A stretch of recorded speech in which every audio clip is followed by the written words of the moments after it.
Mga bossing, merong nagdala sa atin ng compressor dito, pang Nissan Elgrand ata daw to, no?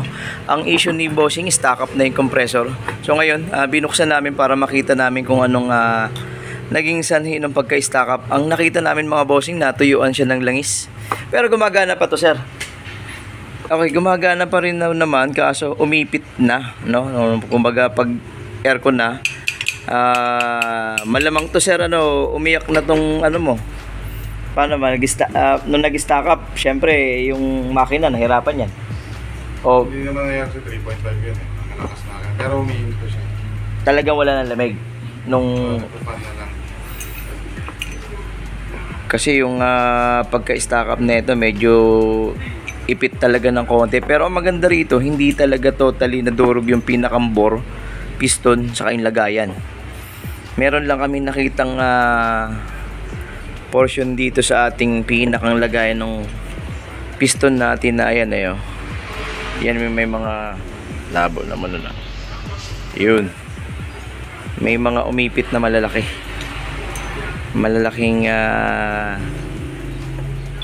tipak ng ating aluminum. Tapos yung pinakang ito yun pong eh, oh.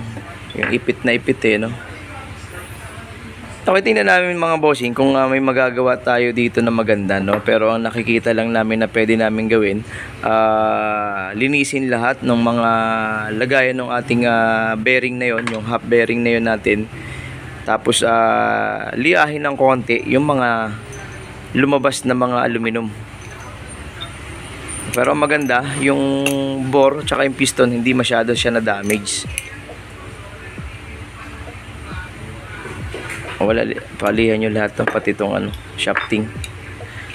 O yun lang naman nakita namin dito. So yun nga lang mga bossing, pagka may konting damage na nga, pagka umikot na yan ulit, may mga pwedeng lumabas ng mga ribabang maliliit dito, no? Kaya kailangan mapino natin ng mas maganda yung ating may mga kalawang, no? Kasi yung sa loob mayroon din eh, oh. Sa mga plate valve nya, tuyo kasi mga boss eh, sa ilalim. Sige, tingnan natin kung gagana pa to na maganda. Ito yung nakita ko na medyo mas malalang tama ng isang piston mga bossing, oh. Etong baba na to, kung mapapansin natin, mas kinamot na siya ng ating bulitas na yon, no? Yung kabilang side dapat ganun sa taas. Ayan, no? O yan yung inuupuan ng ating bulitas dyan, no? Tapos itong baba, wala na, medyo dahil natuyuan nga ng langis, bakal aluminum. Ito yung pinakang half mo natin na bulitas mga bossing eh, oh. Ano bang magagawa dun? Magagawa lang natin dito, papantayin natin ng konti para gumalaw siya na mas maayos. Pero yun lang yung, kasi dapat talaga ganun eh, oh.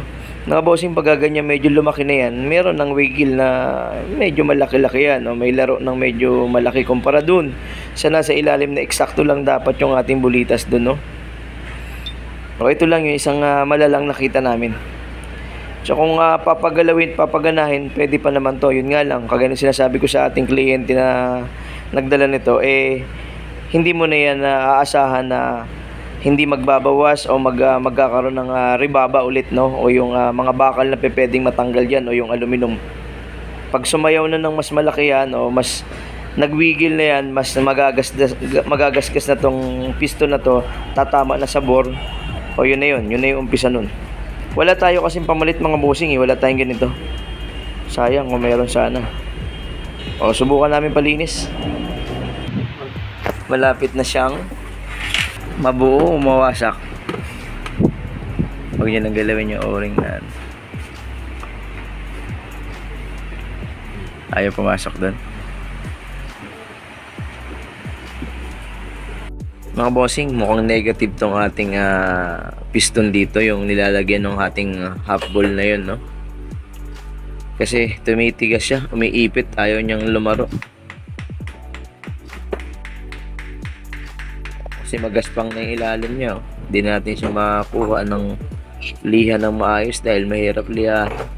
Pag naman kinayod mo yun, babaon lang lalo yung habol doon. Hindi na yan gagalaw talaga. Pag binuo namin, umiipit na eh. Kailangan makakita nitong isang piston na to. Try namin yung isa na yun. Mga bossing, negative, umiipit talaga yung ating piston na isa. Ayaw umikot. Kailangan makahanap ng piston na panibago. Kasi wala tayong mahanap. Wala akong ganitong compressor. Ang dami ko nang binuksang compressor, hindi rin naubra. Kung alanganin nating maayos tong compressor ni bossing. Sayang, pwede pa naman sana. Ayaw talaga eh. Sige, buuin mo nga muna. Okay mga boss, binuo na natin yung ating compressor. Ayaw talaga umikot, hindi natin mapaikot, no? So yun yung sinasabi natin, hindi lahat ng compressor kaya nating i-repair, no? Kasi kung naghahanap tayo ng pamalit sa loob at wala tayong pamalit, hindi natin magagawa. Okay sana kung may same tayong ganitong compressor na ang issue natin ay singaw sa oil seal, pulley, basta ayos yung piston, makuha natin yung piston, makakabuo tayo ng compressor, no? Pero itong kay bossing, hindi natin siya nahanapan ng panibagong pyesa rito sa atin o yung ating mga pinagpalitang pyesa kasi wala tayong ganitong compressor dahil Japan to mga bossing eh. Imported yung sasakyan ng ating kliyente. O kaya hindi natin siya nabuo. Okay, so kinuhaan din natin to kasi maganda rin sana na mabuo tong ganito. Pero yun na nga mga bossing, hindi tayo nakakapag-repair ng compressor pagka may issue na kailangan palitan at wala tayong pamalit. Okay, so papahanapan na lang muna natin si bossing ng second hand or kung merong mga bago na class A or mga sabi nating replacement kung meron. Tingnan natin kung magkano. Kasi ang habol natin kasi wag sanang gumastos ng mas malaki. Kaya natin sinusubukang i-repair yung ating mga compressor. Pero kung talagang negative mga boss, syempre hindi natin siya pipilitin kasi pinaliwanag naman natin kung ano yung magiging punot dulo ng ating pag nagawa. Kasi hindi po lahat ng magagawa ay may babalik nyo sa tama o doon sa dati niya, no? Kagaya niya, kung halimbawang napagana namin to tapos may mga gasgas sa loob pa rin, hindi mo siya pwedeng sabihing tatagal ng mas matagal or magagampanan pa niya yung trabaho niya na kasing lakas nung dati, syempre. Yun lang mga bossing. So, papadala muna natin to. Check natin kung meron tayong makukuhang second hand at magkano.